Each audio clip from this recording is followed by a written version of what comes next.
Welcome back. In this episode, we're going to clear out part of the upper level of the monastery. And before we get too started, we're going to encounter a sort of anti-magic enemies and then some relatively weak enemies. And we're going to swap out our party. We're going to replace Shadowheart with Lizelle. So we'll take our main character and head to camp.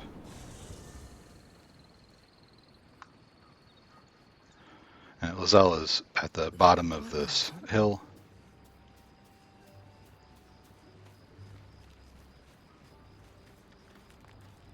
Glick.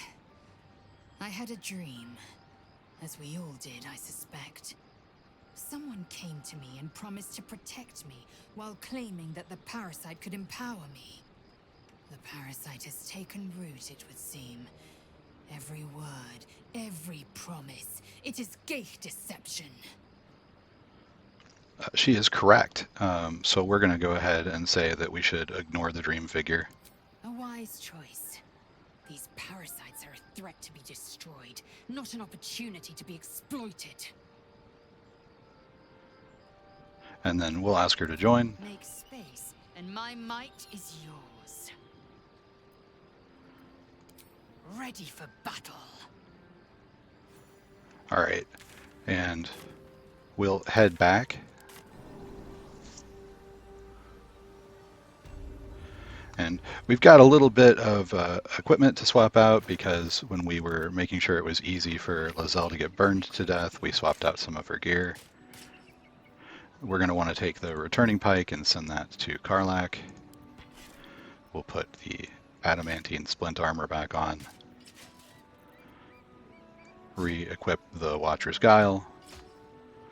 And we'll have her pick a shield. We've got a couple now, so we'll have her use this Woodwode shield.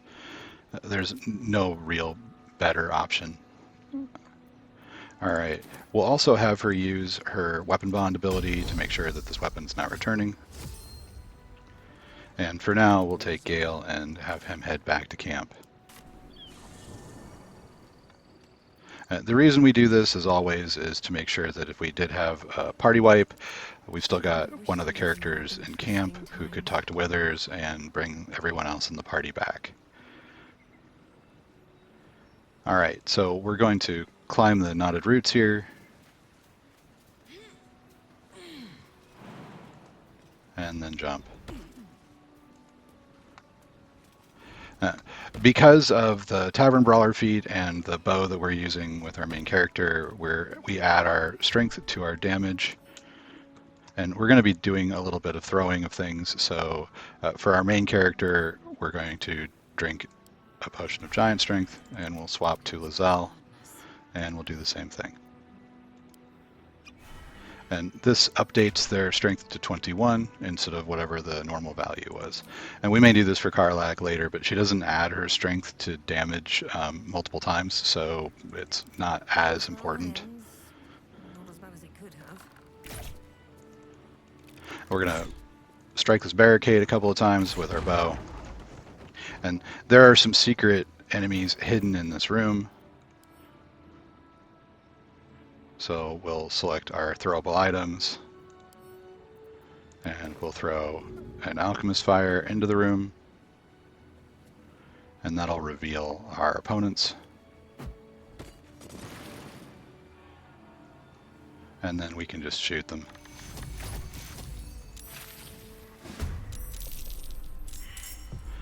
And that'll get this combat going. And these creatures are kind of interesting. If we take a look at them, we can see that they've got this magical allergy, right? So if we cast a spell close to them, it can trigger random wild magic effects. So we don't want to cast spells while they're around.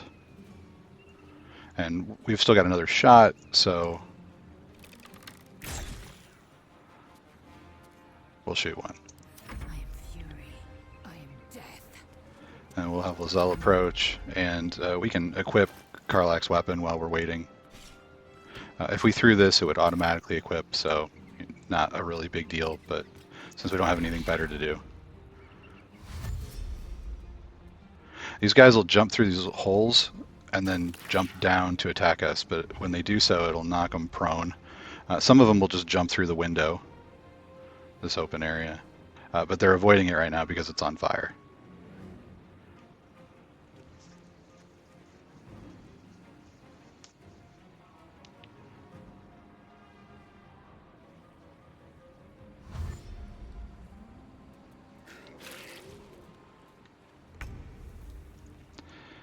All right, so we've got this thing that's in front of us, and if we want, we can have Karlach just throw it way out here to make it easier to attack. We don't really like having opponents next to us. There's a tree that's we're not seeing, but it's right there. That's what's causing the throw to look weird. There it is. So she'll take care of that one. Nothing will stand in my way. We've got our archer who maybe can see some of them. And we've got a shot on this last one.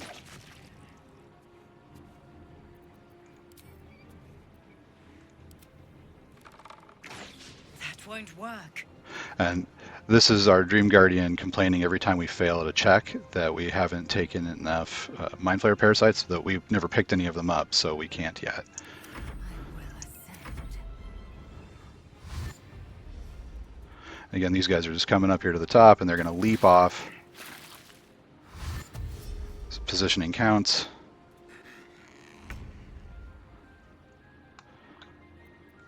Let's cook with fire, baby. And just to make it easier to see, let's use tilde to highlight them. And same thing, we'll have Karlach throw one. And then we'll have Karlach pick up the other one who jumped. And we'll see if we can't hit the one with the other.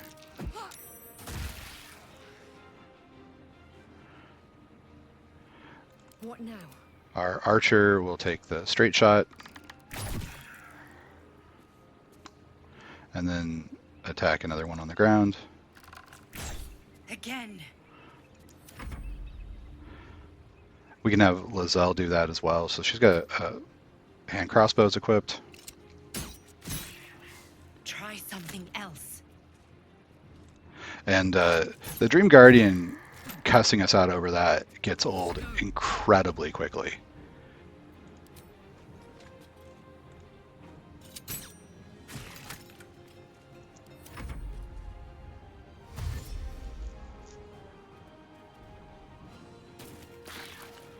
And one of the reasons that we're standing way back here is that it does encourage these little things to take this huge jump where they're prone when they land. Fuck yes. And we'll just keep up with what we were doing before, so we'll have Karlach throw a cat thing at another cat thing. And then we'll do it again.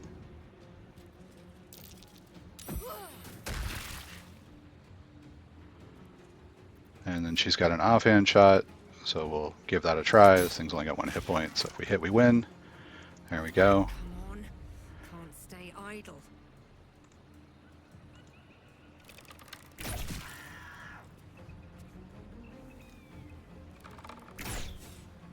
And Alfira's missing, 1 shot out of every 2 with an 85% to hit chance.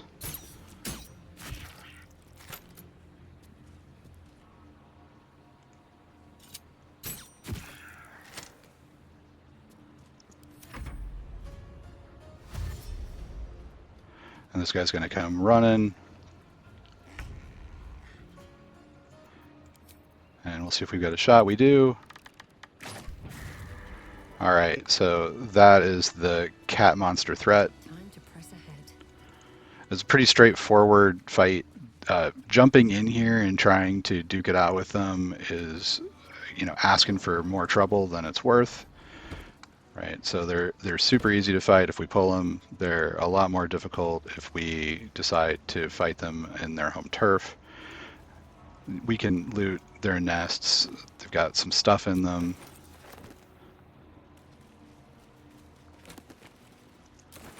All right, so we'll grab Lizelle here and we'll swap out for a lockpick.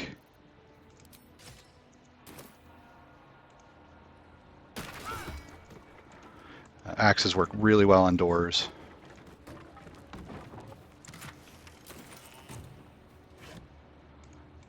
We've got a couple boxes in here if we want to try and loot.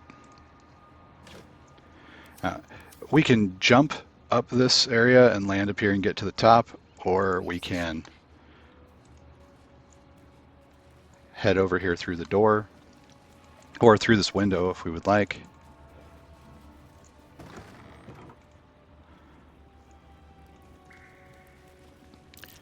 That's curious.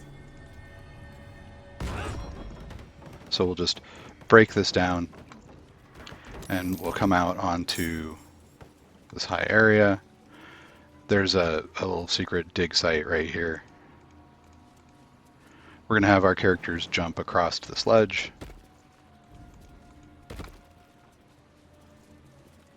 And then we'll re-equip our spear and shield combo.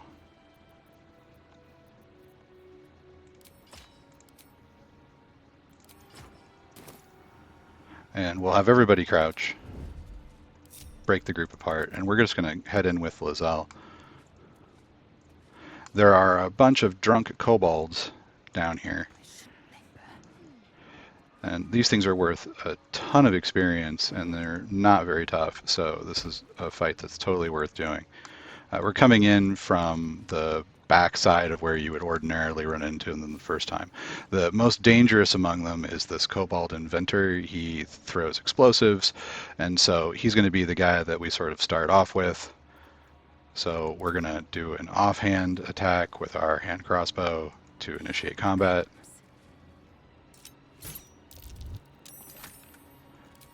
And miss. So you can see not all of them are surprised because we missed. But it's our first round, so we're going to take our first throw. We'll take our second throw.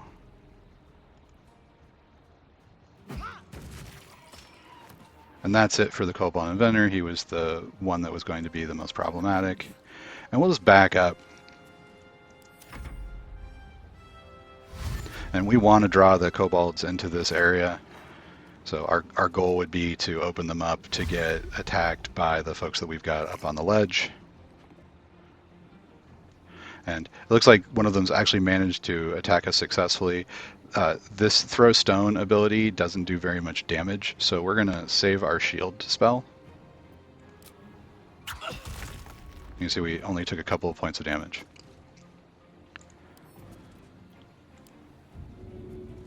We'll throw him at his friend.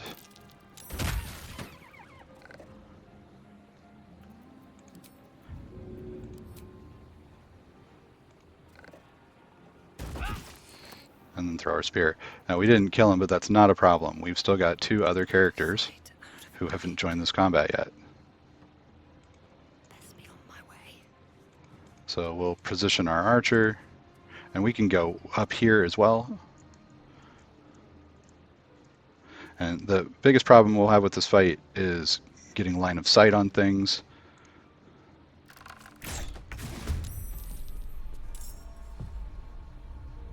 And we'll go back to whose turn it actually is.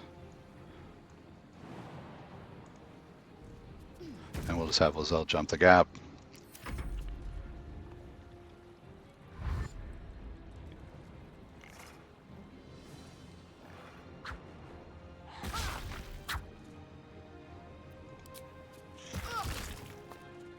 And that's alright, we have a lot of healing potions, and these attacks are pretty much what we can shrug off. Some of them are headed over to this corner to come up to the top over here. So there's another small pathway right up here. And that might happen, and if it does, we'll have Karlach deal with them. Time to strike. So with Lizelle, we're going to just start trying to take out looters. Position. That's one.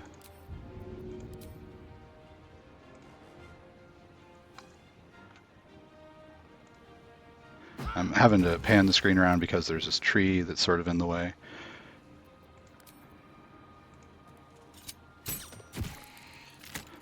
All damage is good damage, so we'll even use our offhand attack. That's why we've got those crossbows. With our main character, we'll try to take out the scout.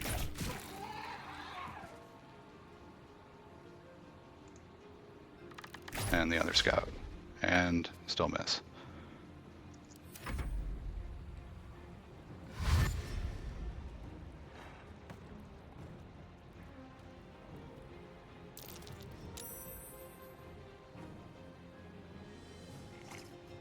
And we see we had a hiding successful here on Karlak, so it looks like, yeah, we're in the sight range.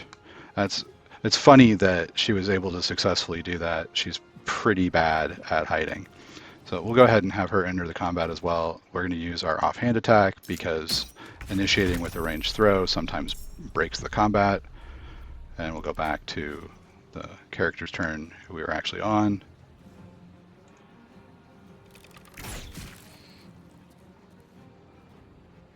And we'll choose to try to wing people so that we can finish them off with Lizelle. This guy's got 1 hit point. Our offhand attack takes him out. Throw our spear. Time to waste.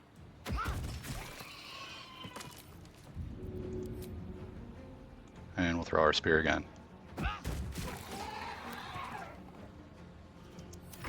choice but to keep going. And we'll leave these two here to see if we can't convince some of these looters to come forward. It looks like they're all going to run up on the sledge.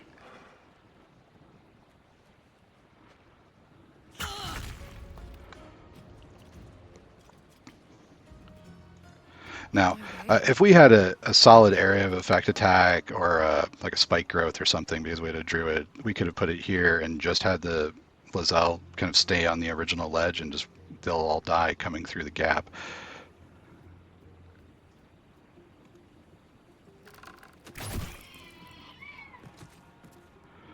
But we're going to take a little bit of incidental damage just trying to get that going. And missing at least half the time on a 75% hit chance, that's honor mode.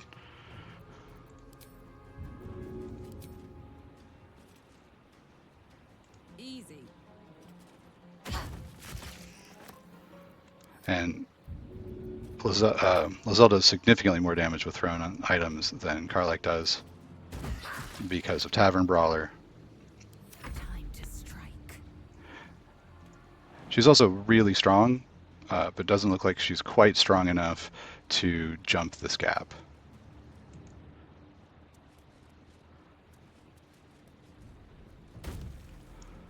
So we'll take our jump just to get to where we can. Next round, we'll try to take out the easy target. And then if we've got one that has slightly lower hit points, that would be the one to target here. Do we even have enough movement to get to where we can target them? Maybe. So we've got one with 20 hit points, and one with 20 hit points doesn't really make a difference. And we managed to kill it anyway. A brave effort by the last Kobold, but it will all be for naught. Swift and lethal. Taking position. So 1 attack and 2 attack. And that's it for this fight. But there are still some kobolds that are hidden in the wine barrels. So let's, real quick, what we're looking for out of these kobold looters is a ceremonial mace. So we'll see which one of them has it. It won't be the scout.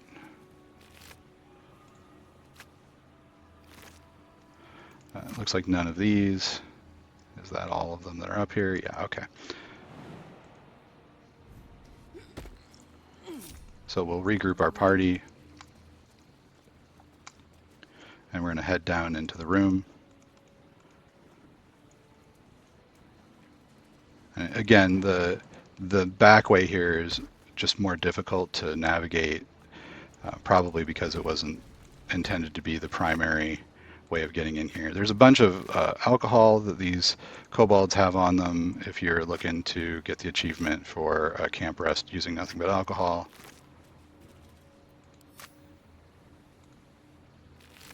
It's always in the last place you look. There's the ceremonial mace. And we'll come in here. Now, some of these barrels are legitimately firewine barrels, and some of these barrels are not. It's really easy to tell which ones are which, so sometimes they'll say glurp or something, but we can also just examine them. If they weigh 40 pounds, they're a firewine barrel. If they weigh 10 pounds, they're a kobold. So if we look at this one, it weighs 10 pounds, it's a kobold. So we can Eager for battle. use our crossbow to initiate the fight. Maybe. There we go. And what we get is one drunk looter.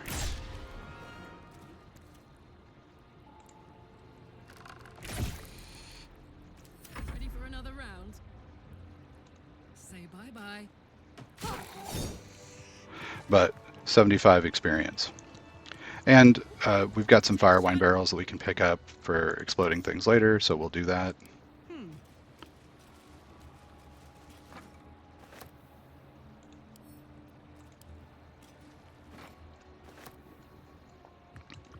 Phew.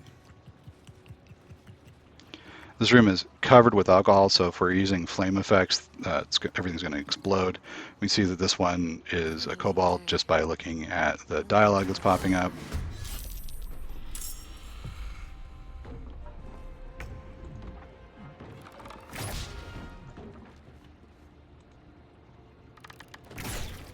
And you can see that up there, it looked like Lizelle actually was slower than the kobold, and that's possible if they roll very high on their initiative.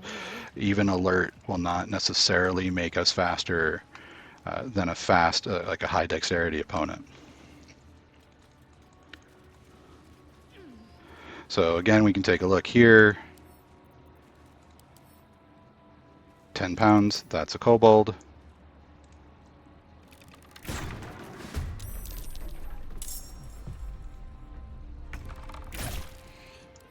Victory awaits. And we'll just use our hand-to-hand weapons. Let my name be known.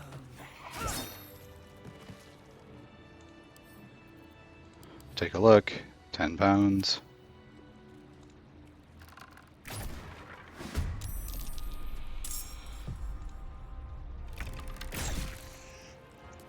This is gonna feel good. Watch this. And we'll roll reckless attack. Not really worried about this single kobold.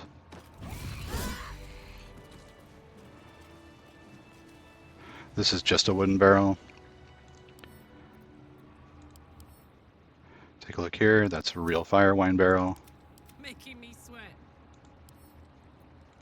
Nice. Regular barrel.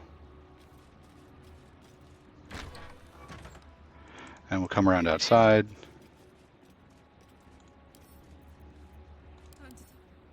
And the last barrel here is also a regular barrel.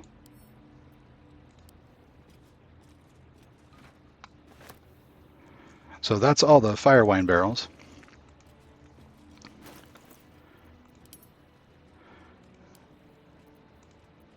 We'll send those to camp. And we can also see that there's an area past this that we might potentially want to get into. So behind this door right here. We can knock the door, and there's a couple of ways that we can go around the door. So we'll get to that in the next video. Where we'd originally encounter the Gith, they've already been. So if we were to jump out this window here, we would have seen a cutscene where they killed the cultist as they tried to run away. But because we were up on top, we didn't see that. We still have more stuff to do on top, so we've got a puzzle to solve and some eagles that we're going to deal with, and then we'll head into the monastery and then into the crash. I will see you in the next video.